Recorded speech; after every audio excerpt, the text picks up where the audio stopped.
오늘 우리에게 주신 하나님의 말씀은 예레미야 42장 1절에서 14절 말씀입니다.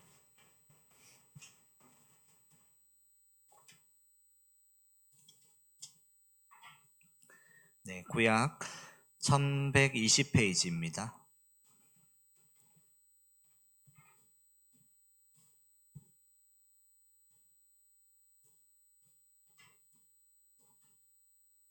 예레미야 42장 1절에서 14절까지 말씀입니다.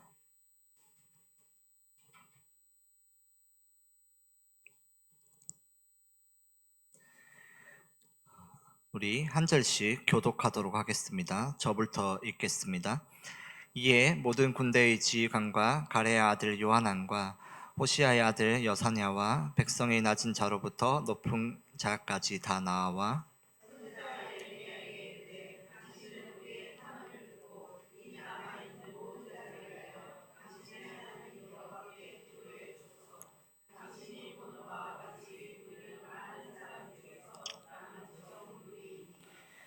당신의 하나님 여호와께서 우리가 마땅히 갈 길과 할 일을 보이시기를 원하나이다.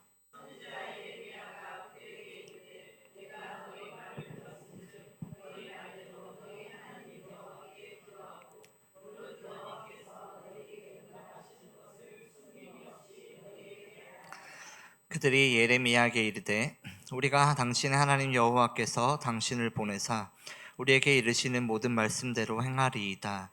여호와께서는 우리 가운데 진실하고 성실한 증인이 되시옵소서.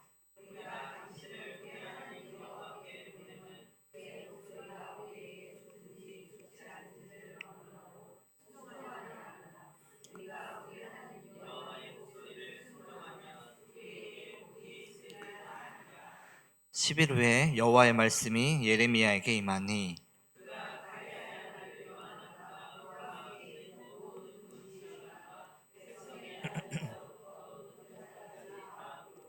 그들에게 이르되 너희가 나를 보내어 너희의 간구를 이스라엘의 하나님 여호와께 드리게 하지 아니하였느냐. 그가 이렇게 이르니라.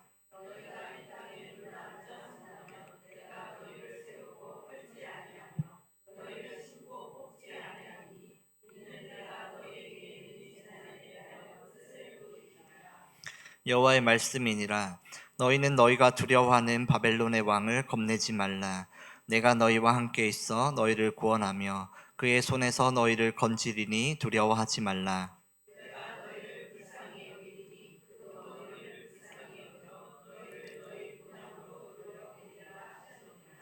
그러나 만일 너희가 너희 하나님 여호와의 말씀을 복종하지 아니하고 말하기를 우리는 이 땅에 살지 아니하리라 하며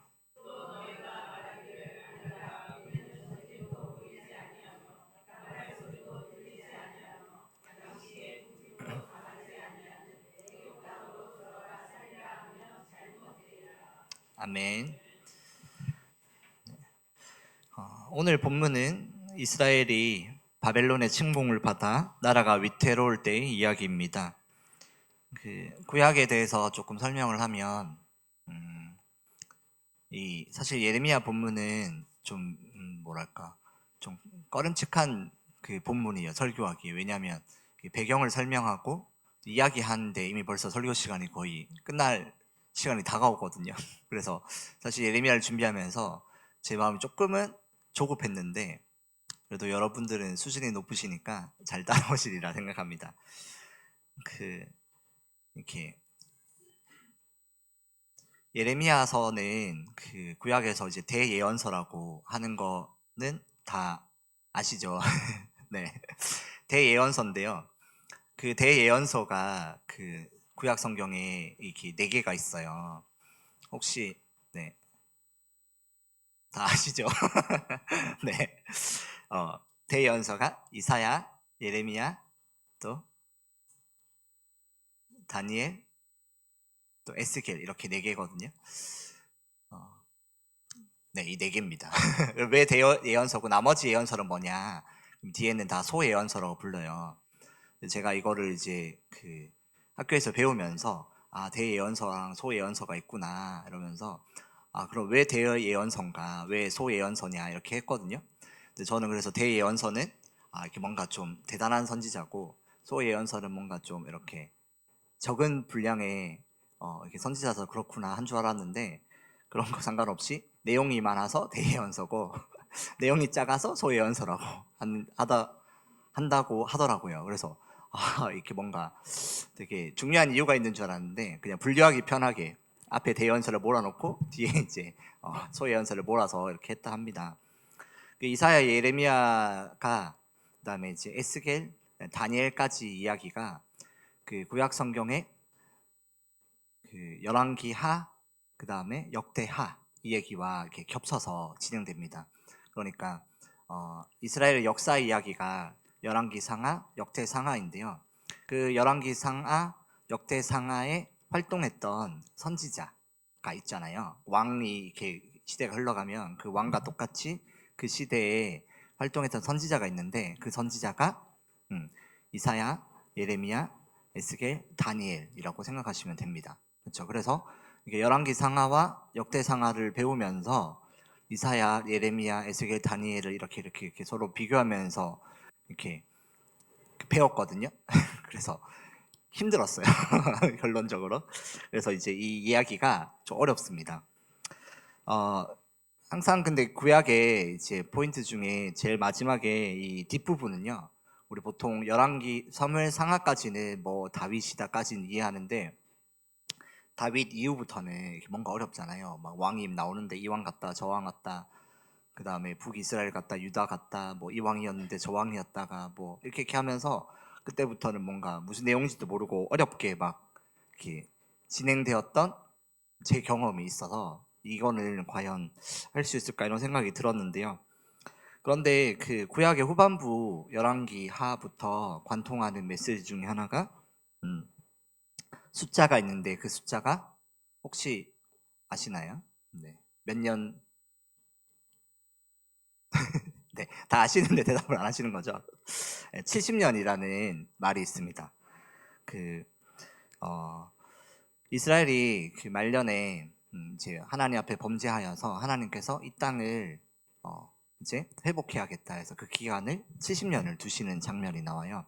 그래서 구약에 이 정경이 됐던 이유 중에 하나가 이 70년 역사에 대한 예언들을, 예언자들이 다 이렇게 각기 신분도 다르고 또 출생도 다르고 시기도 다른데, 다 공통적으로 하나님 말씀하셨던 이 성전을 세우고 70년이 지나면 다시 바벨론 포로에서 해방되어서 돌아올 거다라는 얘기를 공통적으로 이 선지자들이 다 이야기를 해요. 그래서 이 70년이 구약을 이해하는 거에 있어서 되게 중요한 이야기입니다. 특별히 그 이스라엘이 바벨론에게 멸망을 당했는데요. 그런데 이 멸망당한다는 이야기를 할 때 하나님은 이스라엘 백성에 특별히 먼저 이야기를 해주셨어요.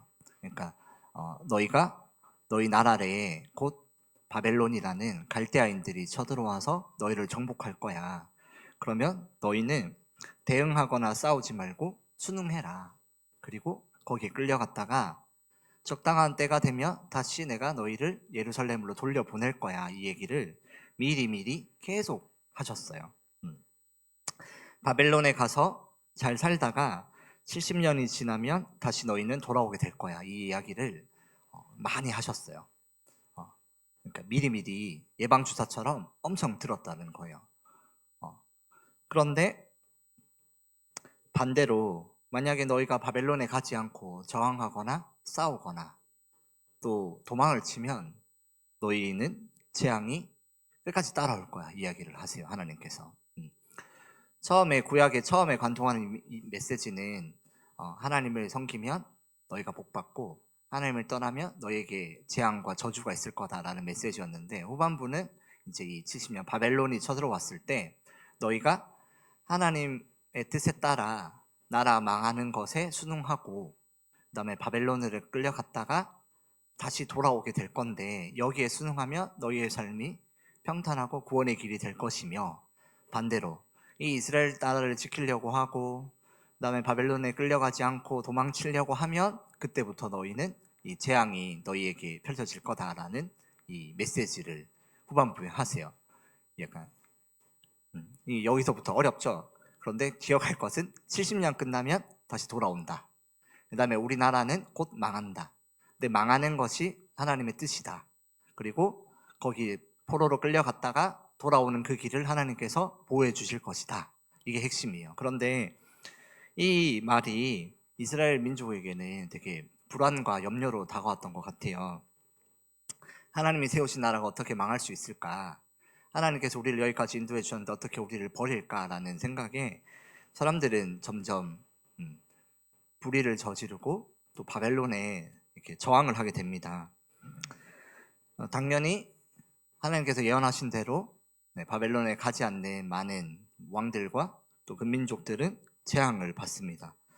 오늘 본문은 그 하나님이 예고하신 대로 나라가 멸망당한 다음의 이야기입니다.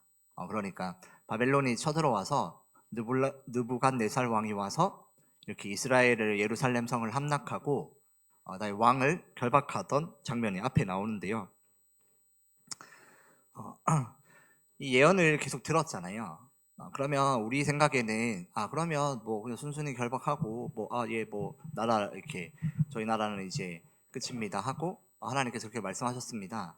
저희는 순종하고 이제 바벨론으로 같이 가겠습니다. 이렇게 하면 넘어갈 수 있는데 그 이스라엘 마지막 왕들은 다 이렇게 반항을 많이 했어요. 도망도 가거나 또 다른 데 갔거나 그래서 되게 비참한 결과를 맞이하게 됩니다. 그게 오늘 본문의 앞선 본문인데요. 이것만 한번 찾아보고 가면 좋을 것 같습니다. 앞에 39장인데요. 예레미야 39장 4절에서 7절까지입니다. 유다의 마지막 왕이 시드기야라는 왕인데요. 이 시드기야 왕도 그 이야기를 들었지만 바벨론에게 순종하기보다는 도망하고 이렇게 대항을 하는 전략을 썼는데요. 그 전략의 말로는 이렇습니다. 우리 39장 4절에서 7절까지를 우리 함께 같이 읽어보겠습니다. 읽겠습니다. 유다의 시드기야 왕과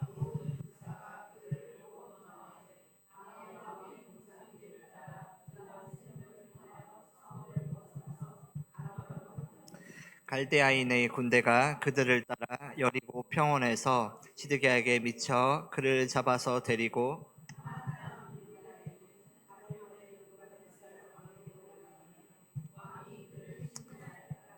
바벨론의 왕이 시드기야의 두 앞에서 그의 아들들을 죽였고 왕이 또 시드기야의 눈을 빼게 하고 바벨론으로 옮기려고 사슬로 결박하였더라. 아멘. 네, 이렇게 비참한 결과를 맞이합니다. 하나님의 예언대로 그대로 이루어지고 있죠. 그런데 이 장면들을 이제 예레미야가 쭉 본 거예요. 나라가 망해가는 것부터 망해가는 것을 넘어서 이스라엘 백성들이 하나님께 순종하지 않는 모습들을 계속 보는 거예요. 그래서 이스라엘의 별명이 이제 눈물의 선지자잖아요. 근데 그러면 이 망해가는 모습도 슬프지만 하나님께로부터 돌아오지 않고 계속 이렇게 도망가고 계속 하나님 말씀 거부하는 모습을 보면서 예레미야의 마음이 참 힘들었을 것 같습니다. 그래서 눈물로 기도를 많이 했다고 하죠. 한편 이 이제 바벨론 이제 군대가 쳐들어와서 왕을 결박하고 항복을 받아내서 이제 이스라엘은 나라가 이렇게 일단은 뺏깁니다. 그 이스라엘 나라라는 자체가 없어진 건 아니고 이 당시에 바벨론의 정책은 뭐냐면 정복을 해서 항복을 하면 그냥 그 나라의 그 민족은 그대로 두고 그 지도자만 이렇게 교체를 했거든요. 그러니까 총독을 세우거나 아니면 뭐 다른 분봉화를 세우거나 뭐 이렇게 했는데 그게 나중에 로마까지 연결돼요. 그래서 그 민족이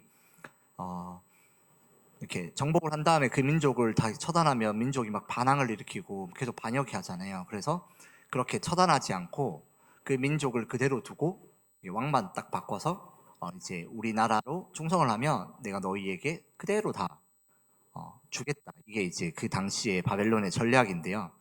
그래서 이 바벨론의 전략을 나중에 그의 그러니까 페르시아 왕도 그런 전략을 썼고 그의 로마도 정복한 나라의 민족들을 멸하지 않고 그 민족에서 우두머리들을 지도자로 썼던 역사가 있습니다. 그래서 바벨론이 이제 그 왕을 결박하고 항복을 받아낸 다음에 세웠던 인물이 그다랴라는 인물입니다. 여기까지 잘 따라오셨죠? 네. 바벨론이 예루살렘을 정복하고 무찌른 다음에 그 다음에 왕 대신에 그럼 이 지역을 다스릴 사람을 세워야 되잖아요. 그게 총독이라고 하죠. 그래서 이제 우리나라도 일본이 우리나라를 점령해서 왕을 폐위한 다음에 세워서 이토 히로부미 같은 총독을 세웠잖아요. 그런 것처럼 바벨론도 정복하고 왕을 이렇게 내린 다음에 그 자리에 다스릴 위치로 그다랴라는 인물을 세웠다는 겁니다. 그렇죠?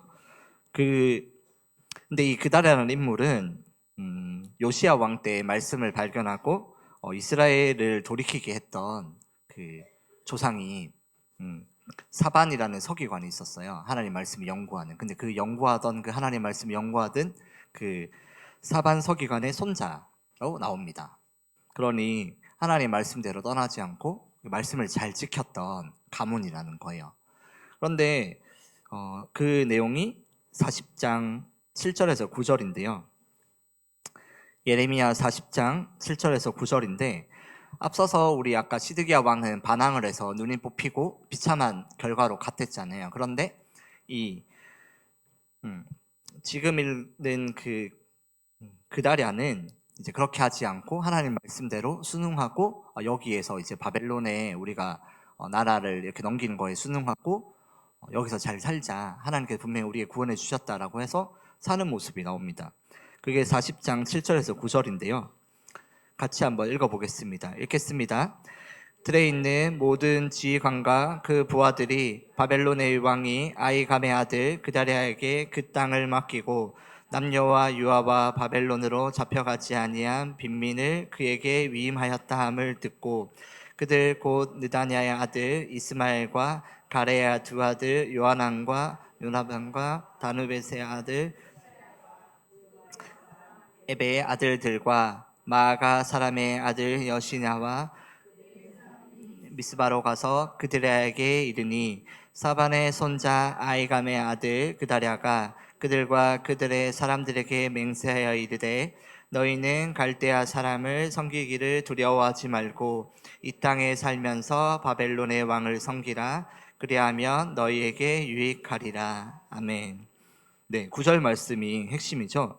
너희는 이 갈대아 사람을 왜 갈대아를 하냐면 그 갈대아 우르 지역이 그 바벨론 나라의 그 태생이었어요. 그래서 갈대아인이 쳐들어왔다 이렇게 이제 얘기를 많이 하는데 그런데 아까 시드기야 왕은 도망치고 막 반항하고 막 이렇게 어떻게든 대적을 하려 했는데 여기 사반의 손자 이 그달랴는 이제 하나님 말씀대로 한 거예요. 그러니 너희가 이 땅에서 갈대아 사람을 섬겨라. 그리하면 너희에게 그것이 유익하다라는 이야기를 하는 겁니다.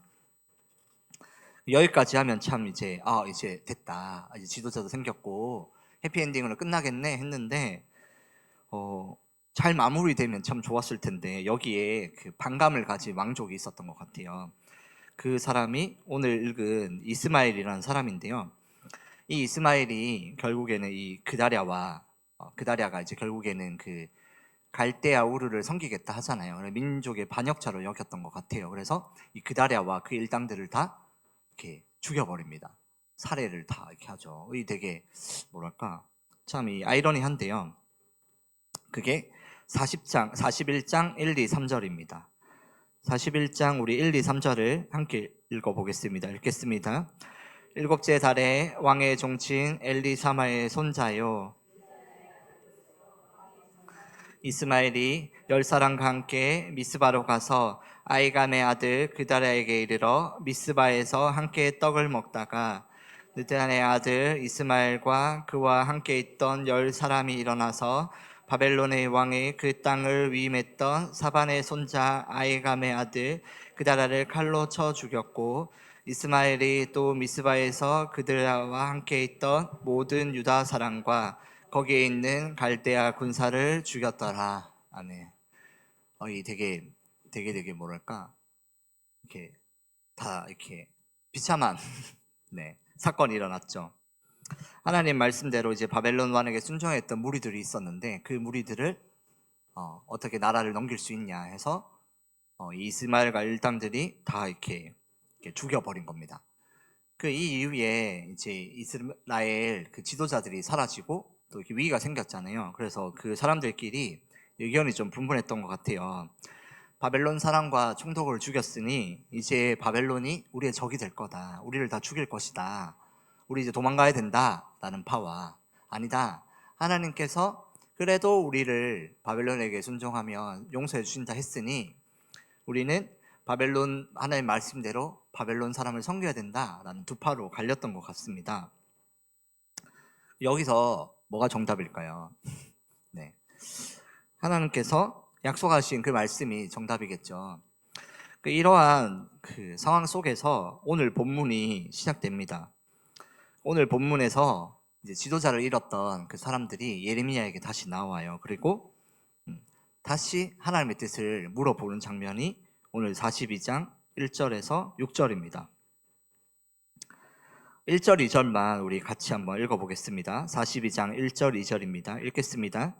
이에 모든 군대의 지휘관과 가레의 아들 요하난과 사나와 백성의 낮은 자로부터 높은 자까지 다 나와 선지자 예레미야에게 이르되 당신은 우리의 탄원을 듣고 이 남아있는 모든 자를 위하여 당신의 하나님 여호와께 기도해 주소서. 당신이 보는 바와 같이 우리는 많은 사람 중에서 남은 적은 무리이니. 아멘. 네, 또 하나님께 가서 여쭤봅니다. 그런데 제가 이제 앞에서 엄청 얘기를 많이 했던 것처럼 이렇게 하나님은 분명히 똑같이 계속 얘기하셨어요. 바벨론에게 너희가 가면 너희에게 살 길이다.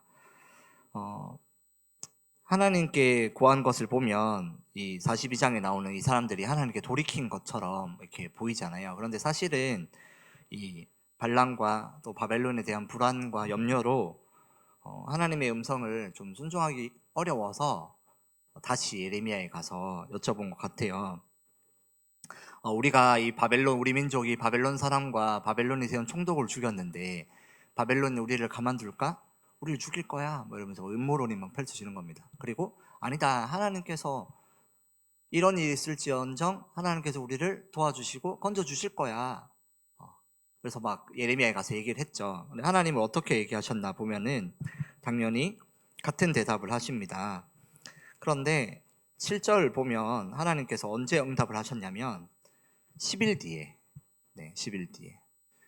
되게 구체적이죠. 여러분 이 시기의 10일은 엄청 긴 시기인 거 아시겠죠? 지금 막 죽였는데 막 어쩔 줄 모르는데 10일이나 오매불망 다 예레미야만 그 앞에서 기다리고 있었을 것 같은데, 그쵸? 어떤 응답을 줄까? 이러면서 오늘은 예레미야 앞에 가서 오늘은 응답 받았습니까? 오늘은 응답이 오지 않았어. 다시 갔다가 또 오늘은 오냐는데 계속 이렇게 왔다 갔다 했던 그 장면이 10일이라고 생각할 수 있겠죠. 그런데 하나님께서는 똑같이 이야기를 하십니다. 그게 11절인데요. 11절에서 14절까지만 우리 한번 같이 읽어보겠습니다. 42장 11절부터 읽겠습니다. 여호와의 말씀이니라. 너희는 너희가 두려워하는 바벨론의 왕을 겁내지 말라. 내가 너희와 함께 있어 너희를 구원하며 그의 손에서 너희를 건지리니 두려워하지 말라. 내가 너희를 불쌍히 여기리니 그도 너희를 불쌍히 여겨 너희를 너희 본향으로 돌려보내리라 하셨느니라. 그러나 만일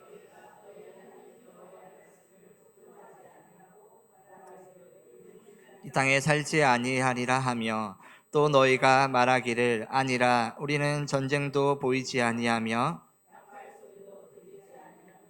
양식의 궁핍도 당하지 아니하는 애굽 땅으로 들어가 살리라 하면 잘못되리라. 아멘. 이렇게 지도를 좀 설명하면 여기 가운데 지중해 바다가 있고요. 그다음에 여기가 그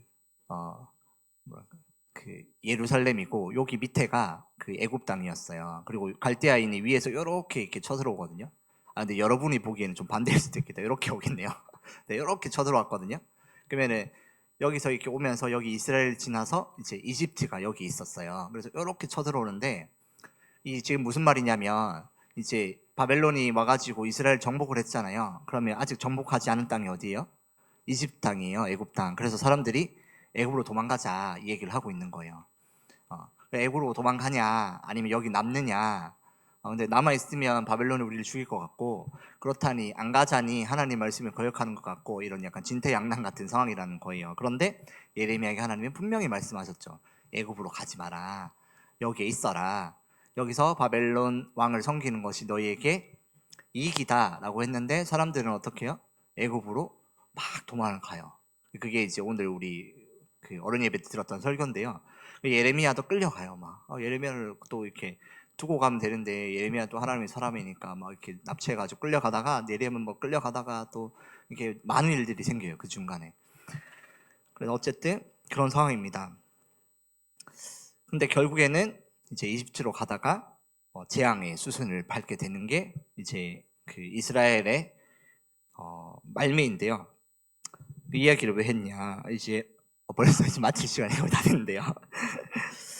하나님의 약속을 지키고 이렇게 기다리는 것에 가장 큰 어려움이 뭐냐라고 했을 때, 이렇게 하나님께서 얘기를 하시잖아요. 약속을 주셨고, 여러분도 분명히 그런 약속을 받았잖아요, 그렇죠? 그런데 제일 어려운 게 뭐냐면 빨리빨리입니다.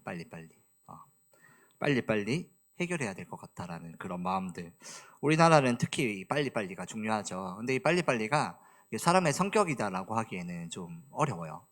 어, 왜냐하면 빨리빨리가 지금 또 강력하고 우리나라를 계속 돌리는 이유는 이 효율 때문이에요. 그렇죠? 빨리빨리 하면 어때요? 한 시간에 한 개 하는 사람보다 한 시간에 세 개를 해야 더 능력이 있는 거예요. 그렇죠? 빠르게 하는 것이 더 많은 일을 해낼 수 있고 그 사람이 인정받는 사회니까 빨리빨리가 중요하죠. 그런데 빠르지 하지 못하면 어때요? 약간 불안과 염려가 몰려와요. 아까 예레미야가 하나님께 기도했는데 10일 뒤에 음성이 왔다 했잖아요. 그 사이에 온갖 얘기들이 있었을 거예요. 하나님 우리를 버렸나? 뭐 이렇게 바벨론으로 진작에 예굽으로 도망갔어야 했다. 모든 말들이 나오겠죠. 근데 빠르게 하지 못하면 어떤 게 몰려오냐면 이렇게 불안과 염려가 몰려옵니다. 그러면 하나님을 신뢰하고 기다리기가 어렵습니다. 오늘 이스라엘의 불안도 같은 건데요. 하나님, 저 구원해 주시는 건 알겠는데 언제 해 주시나요? 하나님, 저희 바벨론에게 항복을 했는데 잘 살 수 있는 거 맞나요?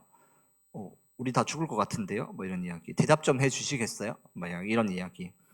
70년 지나면 돌아오는데 70년을 무슨, 지금 하루도 힘들어 죽겠는데 무슨 70년인가요? 뭐 이런 이야기. 바벨론 사람들이 끌려가면 포로로 가는데 노예로 다 팔려서 우리 다 죽는 거 아닙니까? 뭐 이런 본문들. 이게 오늘 우리에게도 좀 현실인 것 같아요. 저는 이제 청년들도 만나고 또 많은 목사님들도 많이 만나는데요. 하나님, 저 취업 준비해야 되는데 하나님 응답 주실 거 믿습니다. 이렇게 하고 한 3일 뒤에 이렇게 물어보잖아요. 그러면은 뭐 기도하기로 하는데 어떻게 좀 이렇게 일단 찾아볼까 했는데, 목사님 뭐 무슨 소리예요? 벌써 놓고 벌써 면접 기다리고 있어요. 그래서 아니 기도하기로 해놓고서 무슨 말이야 이러면, 현실 모르세요? 그렇게 늦게 하다가 무슨 다 끝나요? 이러면서 막 그런 거. 그다음에 이제 목사님들 중에서도 이제 제 또래들은 이제 부목사님들이 많아서 이제 임지를 계속 옮기는데요. 재영아, 뭐 이제 임지를 위해서 같이 기도하자 했는데, 형, 뭐 분명히 하나님께서 이끄실 좋은 곳이 있을 거예요. 그래, 이제 임지를 슬슬 넣어야 되니까 기도하고 하나님 응답 주시면 할게 해서 이제 기도하고 한 일주일 뒤에 연락해 보면은, 형, 어떻게 저 기도하고 있는데 어떻게 이제 하나님께서 어떤 마음을 주셨어요? 우리 그 좋은 하나님께 어떤 곳으로 이끄실지 좀 봤어요? 엥? 내가 그런 얘기를 했었어? 벌써 넣었지 이러면서, 근데 뭐 넣었는데 연락이 없어 이러면서 이게 뭐냐, 빨리빨리 모순이죠. 네. 하나님 언제 응답 주시나요? 구원해 주시기로 했는데 그 약속 언제 일어났나요? 하나님 저 헛수고 했나요? 이런 이야기들이죠. 사실 이 불안을 이기려면 빨리빨리보다는 하나님과 함께하는 여유가 필요한 거죠. 풍랑이 막 심해질 때 예수님이 나중에 오셔서 잔잔해라 말씀하시는 것처럼 우리의 불안한 마음과 염려는 어때요? 빨리빨리 해결하는 게 아니라 하나님을 더 누리는 게 해결의 방안이죠. 오늘 이 눈앞에 바벨론이 쳐들어와서 또 위기도 있었고 결론도 있었는데, 이때 막 이스라엘 마음은 어때요? 빨리빨리 해결하고 싶고 바벨론으로 벗어나고 싶고 없애고 싶은데, 하나님은 속도를 슬로우를 계속 걸은 것 같아요. 10일 뒤에 응답하시고 또 했던 얘기 또 하시고 그쵸? 뭔가 새로운 방법을 주실 줄 알고 기대를 할 거 아니에요, 그쵸? 그런데 똑같은 얘기를 하시는 거예요. 그러면 더 마음이 힘들죠. 빨리빨리가 그래서 불안과 염려 때문에 우리가 하나님 앞에 여유를 찾기 어렵다는 것 있고, 그다음에 두 번째는 이 현재에 집중하기가 어렵다는 거예요. 늘 다음을 생각하게 되는 거죠. 빨리빨리 하다 보면 이거 다음 뭐 하지? 이거 다음 뭐 하지? 다음에 또 뭐 하지? 뭐 하지? 이렇게 우리는 그러면서 늘 다음을 생각하고 움직이고, 그래서 미래를 생각하고 과거를 생각합니다. 때때로 하나님의 일을 하면서도 다음에 이 일 끝나면 다음에 하나님을 뭐 하지 하면서 또 지금 함께 하시는 현재의 하나님과 교제하지 못하게 될지도 모릅니다. 과거에 이랬는데 다음에 또 그런 거 아니야? 바벨론 사람들이 쳐들어와서 옆 나라 다 무찔렀다는데 우리도 그렇게 되는 거 아니야? 뭐 현실이 이런데 가만히 있으면 안 되지. 바벨론이 이제 옆에까지 왔는데 우리 뭐라도 해야 되는 거 아니야? 뭐 도망가야 되는 거 아니야? 뭐 하나님은 똑같이 얘기하시죠. 괜찮다, 괜찮다. 하나님은 미래를 생각하지 말고 지금 너의 마음과 너의 불안과 염려를 맡기고, 미래 일은, 그래서 내일 일은 내일이 겹친한다 하잖아요. 그런 것처럼 말씀하시는데, 이제 문제는 우리죠. 다음에 빨리 해결해야 될 것 같고, 불안하니까 이거를 다음에 뭔가를 해야 될 것 같은 그런 마음들. 연말이잖아요. 그리고 이제 항상 이 다음 시즌을 준비하면 저희 머리도 복잡해지는데요. 교사와 또 많은 것들을 생각하게 될 때입니다. 그런데 저는 어떤 생각이 좀 많이 들으냐면, 좀 이렇게 여유가 있으면 좋겠다. 내가 뭘 섬기는 것보다 하나님 앞에서 여유가 있으면 좋겠다. 요즘에 꼭 이렇게 여러분뿐만 아니라 모든 교회가 다 그래요. 막 이렇게 여쭤보고 이러면 다 이렇게 막 내년 고민, 다음에 뭐 하지, 뭐 저 이것도 해야 되고 저것도 해야 되고 이런 고민을 합니다. 때때로 교회 안에 있으면서도 이런 고민을 하죠. 제가 이거는 제 생각을 한번 적어봤어요. 이렇게 하는 게 아니라 예시를 드는 거예요. 제가 예전에 청년일 때 이런 생각을 좀 했어서 여러분들 얘기하는 게 아니냐. 하나님 저 오늘 찬양대 했고 교사했고 이제 오후 예배 드리고 있거든요. 그러면서 오늘 정말 바쁜 하루였어요. 근데 다음에 연말 칸타타 한대요. 그래서 칸타타 준비도 해야 되고, 교사 송년 모임도 해야 되고, 그리고 이제 연간 계획도 해야 되고, 내년에 예배도 맡아야 된다는데 하나님 저 되게 바쁘거든요. 그래서 좀 이따가 하나님 만나러 갈게요. 이렇게 말하는 거죠. 하나님 저 바쁜 와중에 교회 왔는데요. 내일 시험도 있고 뭐 취업 준비도 해야 되고 또 뭐 집에 일도 많은데 저 여기 왔거든요. 하나님 근데 너무 정신없네요. 다음에 괜찮으면 그때 더 열심히 할게요 하고 싹 가는 거죠. 근데 뭐랄까 빨리빨리 하지만 또 만약에 우리에게 정말로 정말로 시간이 많으면, 하루가 24시간이 하루가 한 48시간이면 이 빨리빨리가 해결될까 이런 생각을 해봅니다. 그리고 만약에 여유가 생기고 그쵸 비어짐이 있으면 그때 우리는 하나님과 교제를 하고 말씀을 보고 기도하는 시간을 갖겠냐 이거예요. 많은 청년들 중에 얘기 들어보면 이게 좀 쉬고 하나님께 잠잠히 기다리자라고 했을 때 제일 힘들어하는 것 같아요. 다음날 되면 연락 와요. 언제까지 기다려야 되나요? 우선 제가 한 3시간 기도해 봤는데 응답 없던데요? 이러면서 저 한 3일요? 저 헛수고한 것 같은데요? 무슨 사기치는 거 아니세요? 막 이런 얘기 막 하세요. 그리고 제가 이제 가르치는 학생도 있는데 올해 이제 대학교 가려고 하는데 그 친구도 공부 이제 안 하다가 이제 딱 1년 했거든요. 저랑 빡세게. 목사님 저 1년 했는데 근데 그 친구가 좀 안타깝게도 수능을 잘 못 봤어요. 근데 막 한 15년 공부한 것처럼 막 인생이 무너진다는 거예요. 그래서 야, 너 지금 반성해라. 남들이 15년 공부해서 대학 가는데 1년 바짝 해가지고 물론 그 걔 마음에는 하나님 무너진 것 같지만 야 1년 만에 그렇게 하는 것도 욕심이지 않겠냐. 너가 이만큼 한 것으로도 감사하자 이렇게 넘겼는데, 그렇습니다. 미래를 생각하면 이렇게 되는 거예요. 그렇죠? 현재 하나님 주신 것들과 감사하고 여유를 찾으면 그렇지 않은데, 근데 우리를 위해 오셨던 예수님께서는 한 번도 급하신 적이 없으셨던 것 같아요. 미래에 대해서 염려나 불안도 없으셨던 것 같아요. 나사로가 아프다고 해서 이렇게 예수님은 찾아오잖아요. 그런데 예수님께서는 이렇게 뭔가 본문을 보면 느긋함이 느껴져요. 느긋하게 가면서 병자도 치유하고 또 와가지고 막 이제 위급합니다 나사로가 이러면서 괜찮다. 또 여기도 치료하고 가면서 또 치료하고, 그리고 결국 어떻게 돼요? 나사로가 죽잖아요. 그런데 막 이제 와가지고 이제 마르다가 와가지고 예수님 뭐 당신 빨리 왔었으면 이거 이제 각색한 거예요. 제가 감정이입을 한 걸 수도 있는데 좀 빨리 왔었으면 우리 동생 안 죽었을 텐데 그래서 말은 못 하겠고 심한 얘기는 못 하겠고 하지만 이렇게 했던, 그래서 예수님이 막 바짓가랑에 붙잡고 막 하잖아요. 예수님은 그때도 괜찮다. 근데 거기서 괜찮다라는 건 괜찮을 수 없잖아요, 그렇죠? 근데 그때도 예수님은 괜찮다 하시는 거예요. 근데 나중에 어떻게 돼요? 결국에 나사로가 잔다 얘기하니까 뭐 진짜 예수님 이제 완전 잔다고요? 이러면서 막 근데 아니다. 이렇게 나사로가 이렇게 일어나잖아요, 그렇죠? 이게 하나님의 방법이셨던 것 같아요. 음. 또 오병이었대.